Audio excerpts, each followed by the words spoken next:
This episode of the MMA Complex podcast is brought to you by HollerOckGear.com. Go to HollerOckGear.com, register at the site, and use the promo code COMPLEX15 to get 15% off your order. It is some of the best sports apparel money can buy. Again, go to HollerOckGear.com.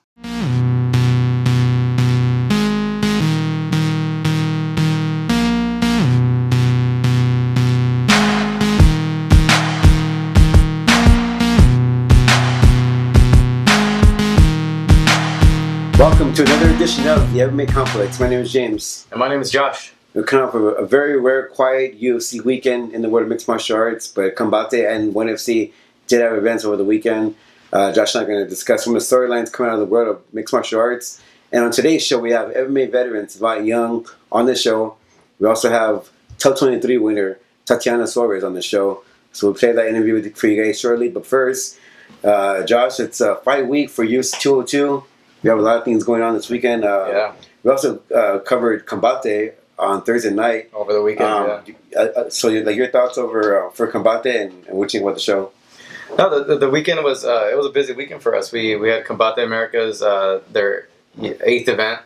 That was on Thursday night, and that was fun. That was a great thing. If you haven't caught any of the our post coverage, make sure you catch that. That's we did like a new event series that we put out, and you could catch it on our YouTube channel. And make sure it's like a small little little flashback segment of all the things that went on that night. It's a Combate Americas in a nutshell, pretty much. Yeah, in a nutshell. A cool little thing we're doing now for different events that we go to, and a couple of post-fight interviews. So make sure you catch that. And then Saturday they had open tryouts for their next event, which was a good turnout. It was fun. It was held in Pasadena at the Fight Academy, which is home of Savant Young, who is a guest of ours on today's show, and they had a host of participants from different weight classes, from all weight classes, pretty much men and women, and it was like an all-day event. It was sponsored by the Fight Formula, which is Herb Dean and Savant Young's company. It's a hydration company, so you should check that out. Hydration drink, Fight Formula. But it was a good event. It was cool. It was fun. It was very interesting because obviously, if you haven't heard of Combate and you don't know about Combate, Combate is it kind of caters to the Latino community. They like to promote a lot of their Latino fighters. There was a lot of non-Latino fighters that came in for the tryouts, which was like all surprising because I was like, okay, well, maybe these guys. It's a bit awkward. It was a bit awkward because not that they're not going to get a shot. It's just you already have an uphill battle because these it's a company that's catering to the Latin community with Latin fighters that they like to promote. It's gonna be interesting to see how Combate handles this as they go forward and they do more tryouts and the company gets bigger. I think at some point you're gonna have to include a lot of different cultures into the mix. Right. Much like ONE FC does, where they like to cater to their Asian community, Asian cultures, different cultures, but they still have guys like Ben Askren, like guys like Ben Askren on their roster. So I think that's where Combate Americas is going to head into. Yeah. They're starting out small. I think that's probably the future of what we can expect from Combate. I'm thinking because what do you? Yeah, I agree. I think they can still carry the name Combate Americas and still cater to that audience of Latinos, but they should at least bring in more cultures and more diverse people because it just adds more people in your company and a bit more competition as well. Yeah. So I think, but I think the trials were good. I think aside from people being there who aren't Latino was kind of awkward. Besides that, but I think the turnout was well. I think there's a lot of people that we saw who looked very. There's a lot of talent that came through. There's a lot of talent that came through. It was hot too, wasn't it? It was way too hot in there. It was hot. I felt like I was cutting weight, which I needed to be cutting weight. Which we probably did a little bit, yeah. Cause by then I was starving and sweaty. I think my whole back was all full of sweat. It was kind of disgusting. Yeah, but we got some good footage too. So we got The interviews that you're going to see today with Savant Young and Tatiana Suarez, they were in attendance there. It's obviously Savant Young's gym. And then we're going to put out, you're not going to see it on this episode, but go to the YouTube channel and you're going to see a whole compilation of different interviews from some of the participants. And as well as them trying out. Yeah, a lot of the action that went on Saturday. So make sure you go to the YouTube channel to check that out. We're going to post that pretty soon. And that's going to be a cool little feature that you're going to see and get a little behind the scenes look at what went on this weekend. Now, before we get into UFC 202, for the pro wrestling fans out there, it's going to be a big weekend for WWE Pro Wrestling. Then you have the NXT special on Saturday, and you have SummerSlam on Sunday, which brings back Brock Lesnar. He's taking on Randy Orton. But that's this weekend, huh? Yeah, this weekend. So, yeah. But I'll start with the pro wrestling time. Most of you guys don't even care besides me. But yeah, I mean, just a reminder for you guys. Obviously, this weekend is UFC 202 featuring Nate Diaz and Conor McGregor Part 2. And I remember in the first fight, it was a lot of bad blood. Both guys were talking trash to each other, and there was a much heated rivalry. But this time around, it seems like both guys are more respectful, to each other. Yeah. And a lot of people are kind of complaining because people like heat and people like guys talking trash. Do you think that this rivalry coming to this fight has lessened, or do you think it's the same? I think there's less heat between the two because it's they've already been through that. Yeah. I think that we've seen what has happened. Obviously, there were some in terms of the specifics of the fight and all the lead up. It's short notice, short training camps, no training camps. There's a lot of things that went into that fight, but I think all that aside, it's just a straight up fight now. Mm-hmm. You know what I mean? I think that the whole trash talk, all that stuff has been done already. I don't think there's any real animosity between the two guys. I think they know what they're getting into. They know what they're there for. They're fighters, and they know they're there to make money and to put on a show and see who's the better fighter. That's it. I think that's right now. That's it for them. I think Nate's got to prove it wasn't a fluke, and then McGregor's got to also prove that it was a fluke. It was a fluke, right? So no, I completely agree. I think both guys have understood or acknowledged the fact that they need each other. I think Nate needs Conor's numbers that he brings in to get that payday, and Conor needs Nate to get that win back. And I think both guys are helping each other out in a weird way. I think one of the storylines coming into this fight is that people, the buzz creating this fight isn't as large as the first fight, and I think it's true. But I think that once this fight week rolls on, I think people will get interested in it. Especially there's a press conference, I think, on Thursday or Wednesday, I believe, and in the weigh-in show. But I think people have been waiting for it. I think it's almost the extra buzz isn't even necessary because people are already anticipating it. But Conor McGregor, talks crap, regardless, and he punches. So I think both guys need each other, and I think they acknowledge it. But I think the most interesting thing coming out of this fight is the post-fight. I think what happens with McGregor is he gonna fight Nate Diaz again if he wins on Saturday night, and what's gonna happen with that 145-pound belt? Do you see McGregor defending that belt, or do you see McGregor kind of vacating it and then has his eyes focus on 155 or 170? Part of me, part of me wants him to win because when he does go back to 145, which I think he will, it's going to make that Aldo rematch that much bigger. And I'm excited to see that fight. I don't know, even just as much as it was the first time around. It's going to make that much bigger. If he loses, it is going to add, it's going to. The build up to that fight is not going to be as great because you probably forget about his loss, but it's still going to be in the back of your mind that this guy lost twice already in the recently. It's going to put a burden on his back to at least get another win to get back on track. So that's going to be it's extra pressure for McGregor. Nate obviously wants to win just to keep that stardom alive, but. With McGregor, I think he will go back to 145. I think that's where his home is. I think he's going to stay there after this fight. If he wins, it's going to be interesting to see if he goes to 145 to fight Aldo, get that rematch, or are they going to do an immediate third time around with Nate? It's gonna be that. Those are the two options, I think. Yeah, I think if he does win on Saturday night, there would be a trilogy. I think McGregor already said it himself that he will give Nate that same opportunity that Nate's giving him. Yeah. As far as to get another crack at him, but I think it's necessary that Conor defends that title. I think that Conor still wants to be a champion in the UFC, and I think he needs to defend it. Yeah. But I think that if he does lose, it kind of hurts that 145-pound title as well. I think it makes that title It kills his momentum. not as important because here's a champion coming off 2 losses, defending that title, and then it's going to hurt that title. It's going to hurt McGregor. Not so much because I think McGregor's a star in itself, and I think that no matter how much time he loses, I think McGregor still has that draw. Mm-hmm. A lot of people hate him. A lot of people want to pay money to see him lose. So I think he's always going to have that big draw. Yeah. But I think it's going to hurt him in some capacity. It's going to hurt that belt for sure if he loses. So, but I'm with you. I mean, it'd be cool to see him win just to build on that McGregor and Aldo fight. Yeah. Because there's 2 big money options that you have if he does win.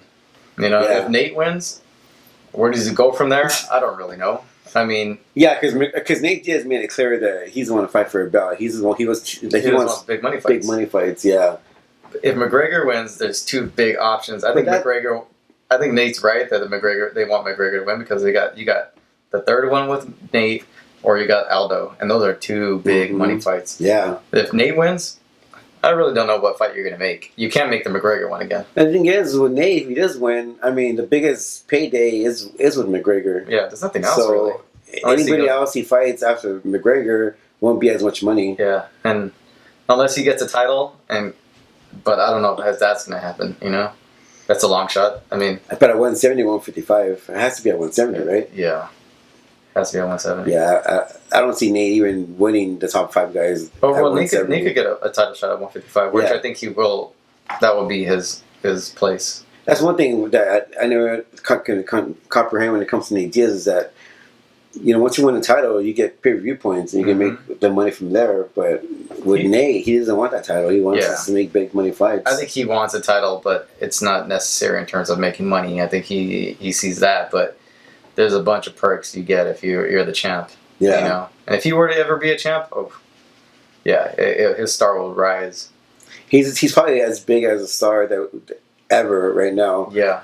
Him doing his media rounds and stuff. But it'll be interesting to see what happens with that 145-pound title and what happens after this fight. I think the outcome of this fight is tell a lot of what's going to happen after UFC 202. Yeah. And then I think after that, all the storylines will kind of be kind of to each other. Yeah. But let's get to our first guest, our first and second guest. It's going to be Savant Young, MMA veteran, and top 23 winner, Tatiana Suarez. So enjoy our interview with both Tatiana and Savant Young. My name is Savant Young, here from Pasadena, California, representing Fight Academy Pasadena and our new formed company, Fight Formula.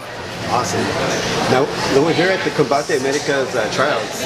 Talk about that and talk about how you guys got hooked up with Combate. For one, we're really good friends with the matchmaker, Mel Valenzuela. He's a good friend of mine. I've been knowing him on the local circuit with a lot of my kids that are coming up in the market right now. And once he got on with Combate Americas, he reached out to me and asked me if we had any athletes. I had one kid that was pretty promising, Heinrich Wasmer, who we like. He's been training with us for about 5 years now, and now he's making his way into the game. And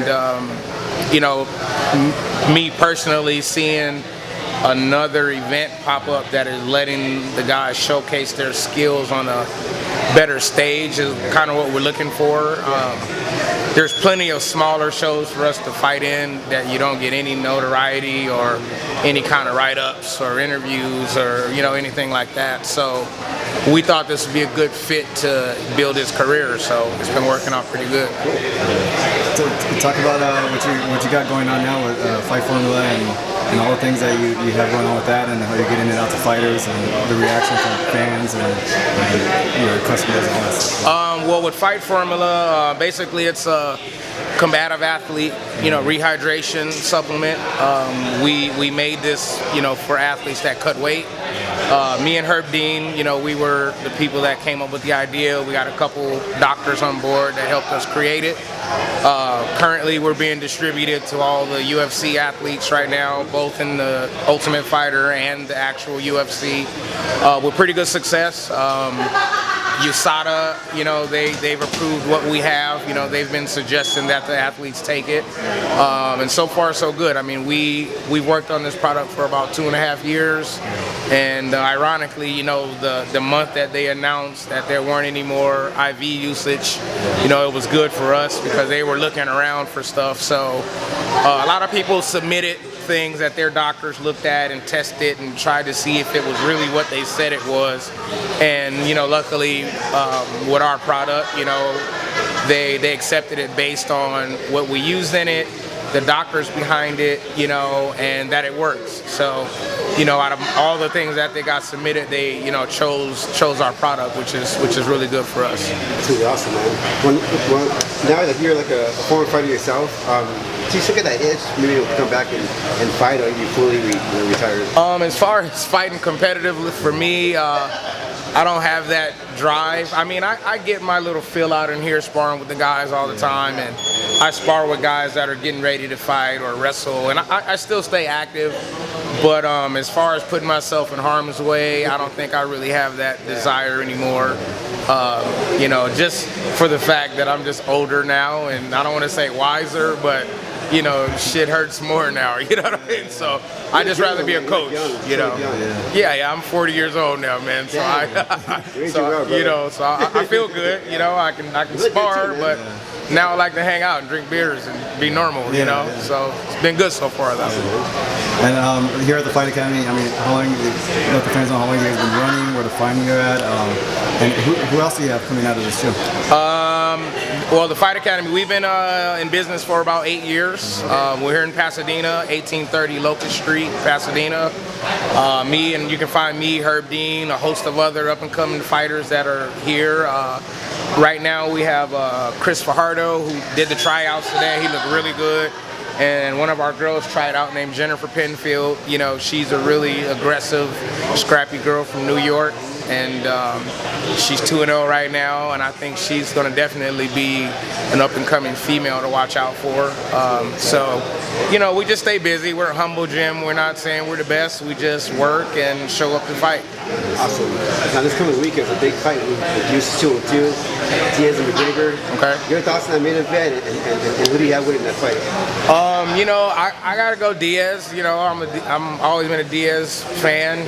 We're good friends, so I got to go Diaz. I know everybody's on the Conor train, and I won't take nothing away from his athleticism or ability to do flashy things, but at the end of the day, it's he who grinds out the fight is the one that wins. You can be as flashy as you want, but you know, as we saw last time, you know, that really doesn't buy you a victory. You know, you got to be the one that can dig deep and bite down on your mouthpiece and throw, you know. So do you see like a stoppage, or do you see like a decision? I kind of feel it may, if it goes to the ground, he'll get subbed again.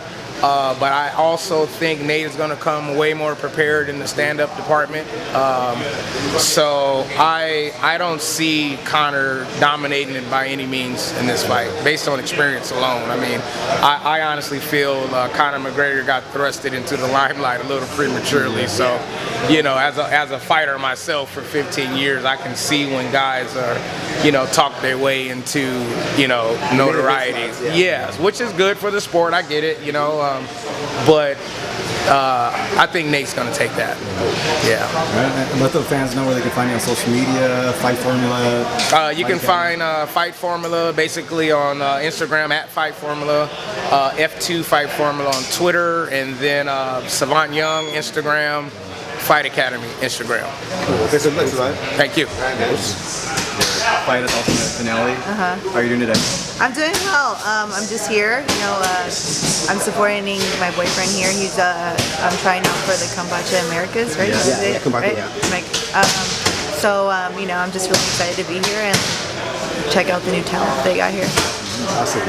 Now, speaking of the Ultimate Fighter, like, you did a great job. How do you see offer your first fight for the UFC?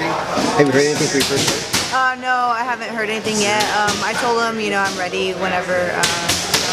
I'm always practicing. I'm always trying to get better. So even if I don't have an opponent, that's how it was before. So I never had an opponent. I was just training to be a better me, a better version of myself every day. So yeah, I told him I'm ready whenever. So let's see what happens. Cool. Yeah. How was the lead up going into that camp on the finale? And talk about your performance a little bit. I mean, how you felt afterwards, because you did such a great job. Yeah. Yeah, the build-up was crazy. I was really excited afterwards, just because it was a relief for it to finally be over. I'm trying to win, a contract with the UFC, and it wasn't really the fact that it was just the UFC. It's just like I'm so competitive that if there's a competition ahead of me, I'm like I need to win. So like when it's over, it's just a huge relief. And for me, that was my goal going into the competition. There was never a doubt in my mind that I would win that I wouldn't win the competition. So I knew that it was going to happen. It was that moment, and it was finally over. So I was like, yes, I did it. It's over. Awesome. Now, people that compete in Ultimate Fighter usually say it's a really high stressful, being in that house and having to cut weight for, I think 4 times, right? Yeah, 3 or 4 times. How hard was it living in the house, and how hard was it to cut that weight? For me, it wasn't too stressful at all. My wrestling's my background, and in wrestling, you cut weight every week. So for me, that this was, at least I had a couple of weeks ahead, before I had to cut weight again. So it wasn't too difficult for me. I'm really disciplined with my diet. We were working out twice a day. So for me, it wasn't really stressful at all. I focused on winning the competition, and I had my eyes on the prize the entire time. So. Is there anybody in your division that you have your eyes set on, maybe for a first opponent? Everybody keeps asking me that, but I don't have anybody that I'm like looking out for or anything like that. I just want to fight. Honestly, I don't care who it is. I want to prove myself in the division. I'm new to the UFC, so I'm just excited to finally prove myself in the division and show that I belong there. I know people are always saying the Ultimate Fighter is a different level than the UFC, but I plan on dominating anybody that comes in my way. That's how I have to look at it. I'm an athlete. It's not ballet. Right. So it's a different mindset you have to have in there.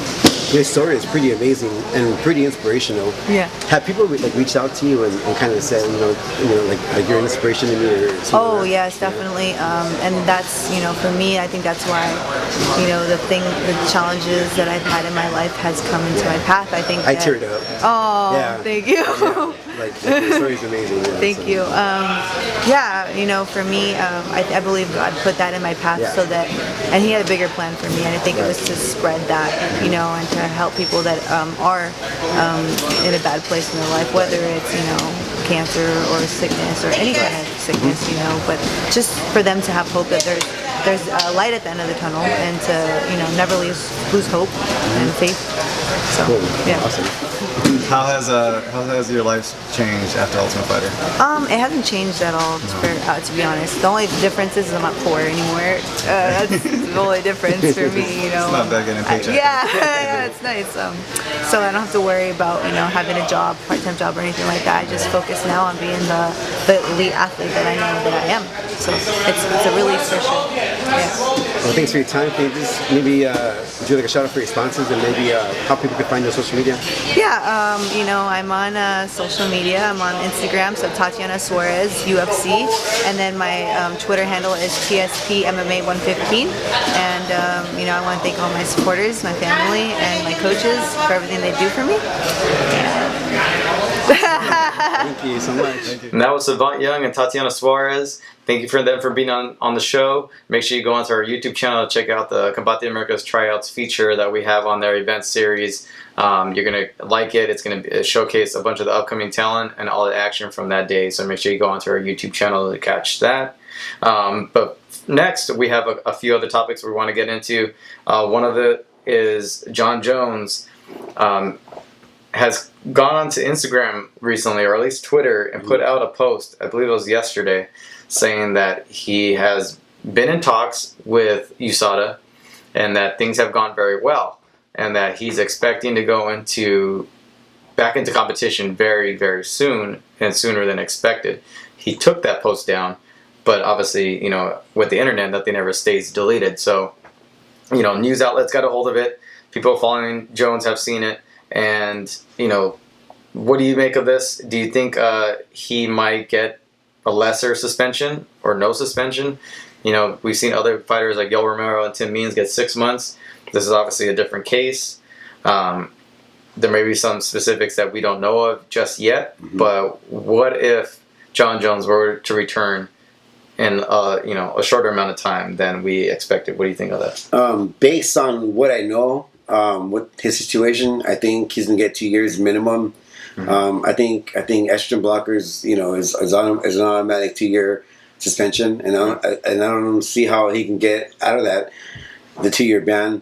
But again, I don't know. Like, this is based on what I know, and I think John Jones, his comments on his Twitter account is pretty much like wishful thinking. I think he hopes for the best, and the best case scenario for him would be maybe a year, 6 months to a year. But Yeah. I don't see that happening. I think he's going to get punished for at least 2 years minimum. Yeah, I think so too.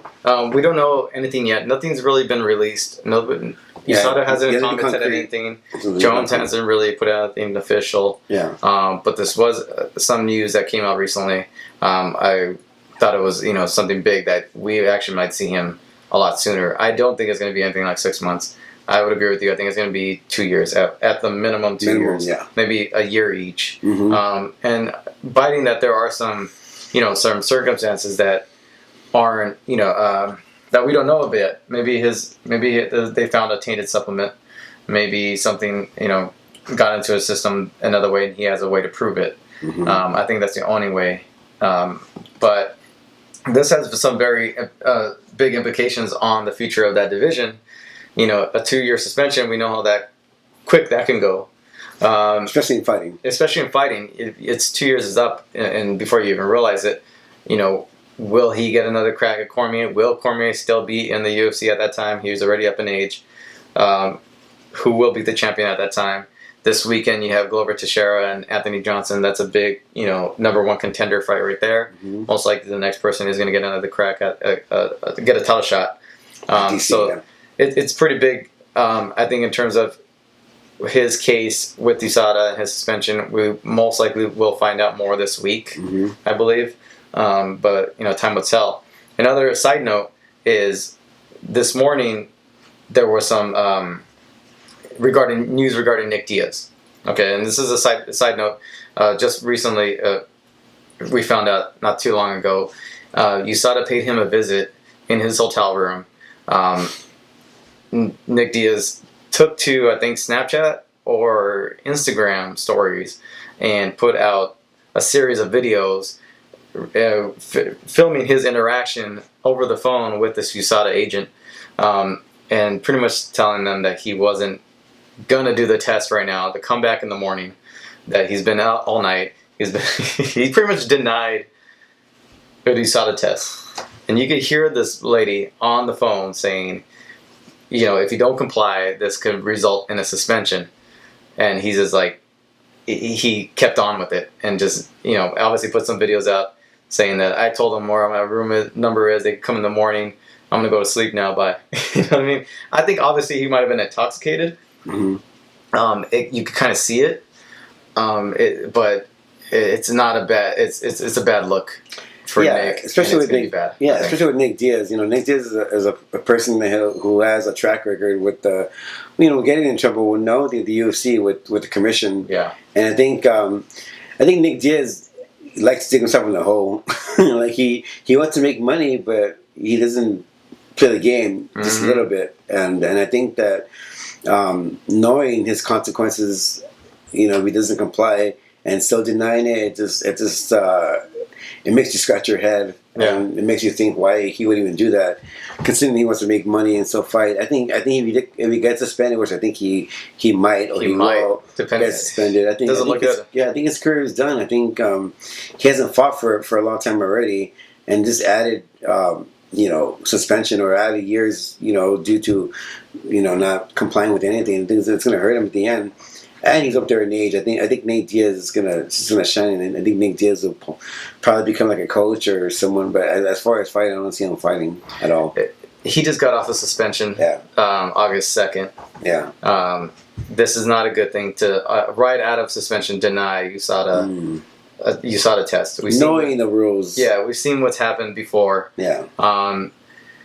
It goes back to that question of, is USADA overreaching their boundaries? But until fighters have a voice and get together and band together to defend themselves in some way, USADA can do whatever they want. Those are the rules as they are right now. Mm-hmm. Until fighters can get together to band together to come up with agreements as to how these things are handled, and that USADA can't just show up whenever they want and test them 6 times in 6 days. That they got to show IDs. They got to it's right now they could do whatever they want to these fighters, and that's the game that Nick has to play. He's a contract fighter. It's an out of competition drug test. They have the right to do that.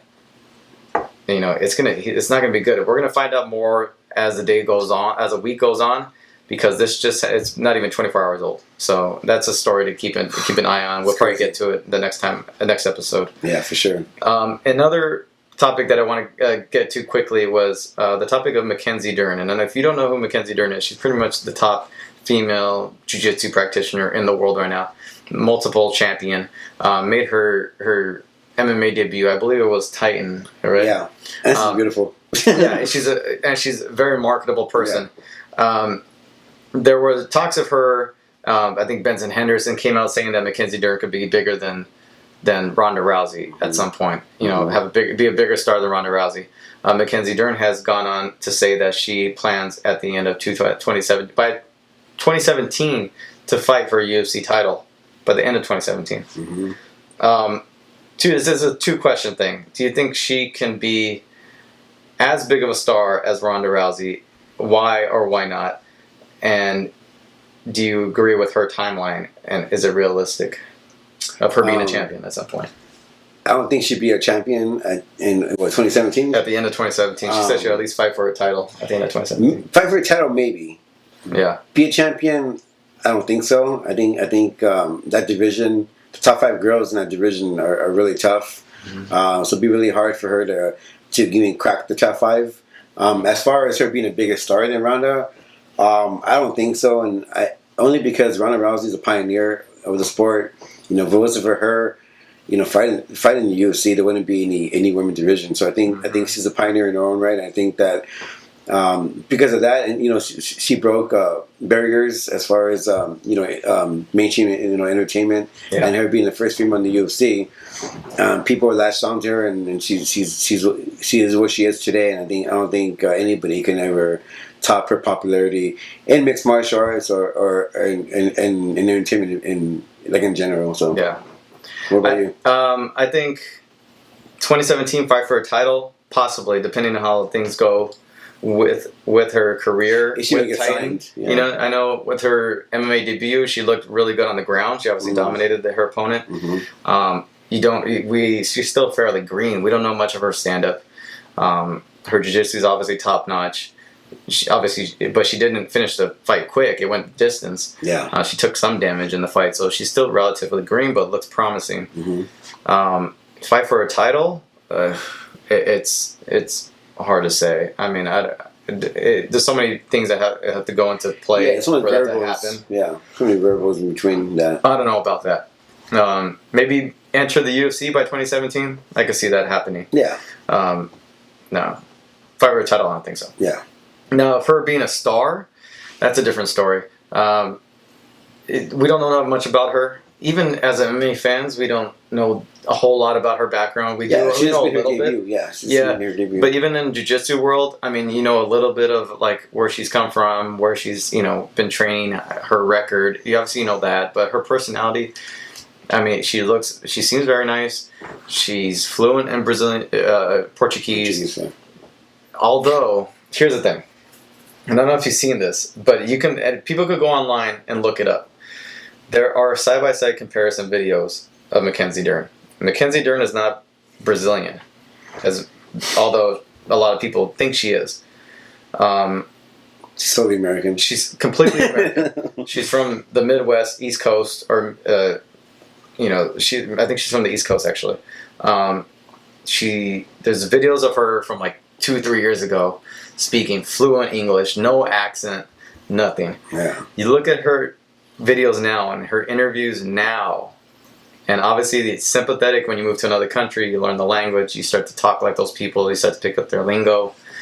Yes, but you look at her now, she speaks broken English, like she's Brazilian learning English, and she speaks fluent Portuguese the majority of the time. She probably took classes from Renato. Yeah, it's almost like Hanato, where it's like, you know, but it's weird how like someone can go to another culture and get so immersed in it that they end up like just becoming that culture or their way of speaking. But I think that level of it's that authenticity, that the level of you know, realness, like people might call her fake in a way. Mm-hmm. You know what I mean? And I'm not saying anything about her. I know she's an amazing person, like personable. You know, she's obviously a very talented practitioner. She's very promising MMA career. But I think that's going to hurt her in a lot of ways. I think, you know what I mean? If yeah, I mean, I can see people getting offended by that. Yeah, you know what I mean? I think that might be a problem. And that's one thing. I see that as an issue. Maybe others might not. But within a 2-year span, you could barely speak a lick of English, or you have trouble speaking English. Yeah. You know, and 3 years ago, you were perfect fluent English. It's a little weird. Yeah. You know, that and Rousey had that attitude that carried her. Mackenzie is sweet as can That's be. what made people like or latch on to Ronda. She had that polarizing attitude and polarizing aura about her that I think made her even more of a star. Mm-hmm. Mackenzie doesn't have that. I think she'll be a decent, like almost a Holly Holm, get to that level of stardom, but kind of just stay in the I don't think anybody will ever surpass Ronda's popularity. No, I don't think anybody can surpass Ronda's popularity. She's a pioneer of the sport. No. So yeah. So I mean that's pretty much the topics that we want to get into. I mean, another one that I think we're gonna look out for is CM Punk. CM Punk is making his debut within the next maybe less than a month away. Yeah, I used 203 with the Stipe and Overeem fight. Yeah, like less than a month away. Yeah. You know, he's gonna make his debut tonight, Monday night, which is this episode is airing Monday or filmed Monday night. They're airing that documentary, Evolution of Punk, which is going to look at the last 2 years of his training. Mm-hmm. That's going to be something interesting to see. Do you think? What do you think? Are you anticipating his debut? Is this hype with the documentary going to increase that? And do you have a good feeling about his debut, or do you have a bad feeling about his debut? I think this documentary is going to help him as far as the hype. Mm-hmm. I'm excited. Just because I'm a big fan of the WWE and I've been following his career in the WWE, so I'm that intrigue of him fighting in the UFC is still going to be there, and I'm excited to see him compete finally after 2 years of his fighting debut. I think this time off kind of helped CM Punk in a way. Mm-hmm. I think now he's his skills are more developed, and I've heard. And I've read online that people are raising their eyebrows when they're watching CM Punk train, and he's obviously gotten better in 2.5 years. So I think the injuries and all the setbacks is going to really help him out. I still see Mickey Gall beating CM Punk, but I think we're going to have a better CM Punk now than a year ago. 2 years ago, almost. Yeah, 2 years ago. Yeah. Yeah, I agree with you. The same thing. I feel better about him making his debut now than I did 2 years ago. Yeah. I think he's obviously had some time to develop his skills. It's good. Where time will tell. Obviously, the fight's we're gonna not know anything until that day. So it's hard to say what is going to become of him. Are you excited to see him compete? I'm excited. I don't really have. I had bad feelings about his debut before. I'm actually looking forward to it now. Yeah. I think he might have some. Maybe he might have a promising career in mixed martial arts. Who knows? I'm curious to see how it goes. I don't have those negative feelings I did before. Yeah, and also, especially here in America, people love the underdog story, and he's the epitome of an underdog. Someone who doesn't have any pro experience or amateur experience. So, I think people are going to be rooting for him just because people will see that underdog win. So I'm interested to see what happens in the future. Yeah, me too. Punk. Yeah. All right, so now we're going to get into our fight picks. We're nearing the end of the show. This weekend you have RFA 42. That's August 19th. Gallegos versus Estreluzas from Visalia. How do you say Visalia? Visalia? California? Your tongue works better than mine, man. I have a hard time with Visalia, California. Visalia, California. Visalia? Yeah, whatever. Something like that. It's about maybe 3.5 hours out of Los Angeles, downtown Los Angeles. It's on Access TV, August 19th, RFA 42. Make sure you catch that. It's going to be a good card. It's going to be a great card, actually. We have Raymond Elizalde, who is a friend of the show. He's competing on that card, and a host of other fighters. It's going to be a really action-packed card. Make sure you catch that. It's Friday night. But it's UFC 202 weekend. UFC 202 is this Saturday. Diaz versus McGregor 2 from Las Vegas, Nevada. T-Mobile Arena, I believe. UFC Fight Pass, FS1, pay-per-view. We're going to cover, just go over our picks for the main card. But the undercard, you have Lorenz Larkin, Neil Magny. You have Cody Garbrandt, Takeya Mizugaki, which is a great one. Raquel Pennington's, going to be there. Elizabeth Phillips. That's a good solid undercard. Yeah. But okay, so let's go from the top of the main card to the bottom, the bottom to the top. Sabah Hamasi, I don't know that much of, versus Tim Means. I'm going to pick Tim Means because I recognize him. You're right. I don't know the other guys. Okay, I'm going to go with Tim Means too. I think he's making his return after, 6 months suspension? That's true. That's true. We just talked about him right now. Okay, so Hyun Gai Lim versus Mike Perry. Who do you have for this one? Just pick a name. I like the Asian fighter, Lim. I think I might go with Lim too. But why would those guys be on the main card? Why couldn't you just put Raquel Pennington and all the... Or Cody Garbrandt, a promising... or Cody Garbrandt. I see why, because, Cody's going to be the FS1 main card. Yeah, I think more eyeballs will see him fighting on FS1 than in pay-per-view. Yeah. But Raquel Pennington, someone who's already established in the UFC, should be on the main card. Yeah, and it's 202. You want to stack it. A little bit, at least the main. And people love the main card. women's mixed martial arts. So I don't know why they. I don't know. At least put a couple of names to kick off the. That would have been a good fight pass. I mean, fight pass fight. Yeah, those two would be good fight pass fights or something like that. But I don't know. Then you get to Donald Cerrone versus Rick Story, which is a good one. I like Donald Cerrone in this fight. Rick Story hasn't looked the best in his last couple of fights, and Donald Cerrone has that momentum going. Yeah. He has solid boxing and really, really good jiu-jitsu, and I can see him maybe stopping Rick Story in the second and third round. I think so too. I'll say Donald Cerrone. I think he's looking better and better at welterweight. I think that's a weight class that's actually pretty fitting of him right now. He's big enough to match up with those guys. So I'm gonna go with Cerrone in that one. Co-main event, which I'm excited for this one. We brought up already. Anthony Johnson, Glover Teixeira, co-main event. Obviously for the number one contender, light heavyweight. Mm-hmm. Who do you have? Glover Teixeira has been looking really good in his last couple of fights. He looks solid. Anthony Johnson, you can never cut him out.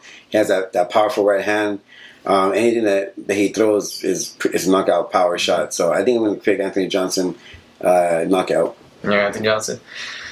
Oh man, this was tough because obviously Teixeira has his jiu-jitsu. Yeah. That's the only X factor. Mm-hmm. He's a big guy too, man. And he's a big guy, and we know Anthony Johnson. I can never cut him out. You can never. Yeah, and that power. He might gas out too, though. That's the only thing. It's like, and I can see him gassing out against Glover. Yeah, I might go with Teixeira on this one. Yeah, because Glover likes to fight dirty boxing and a bit against the cage. So, but Anthony can stop it early. Yeah, I wouldn't be surprised if he stops it early. One shot. It's goodbye for Glover. Yeah, but I might go with Teixeira on this one. I think that X factor with the jiu-jitsu, I think, is going to be a big thing in conditioning. Main event: McGregor, Nate Diaz 2. For the non-welterweight title, just a 5-on big fight. Card, just a big fight. That's it. Who do you want?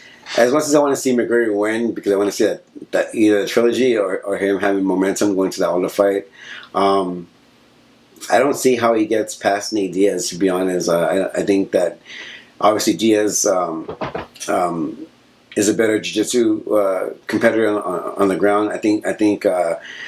His judo doesn't make a big difference in this fight. I think I think McGregor can hurt Nate Diaz and possibly TKO him in the first round, second round. But I could see Nate Diaz either submitting him or giving the best of him in the third or fourth round. Okay. So I'm going to pick Nate Diaz. You're going to pick Nate Diaz? I'll probably go with McGregor. I think the training camp, the time to prepare, how he looked in the first round, or at least in half of the second round.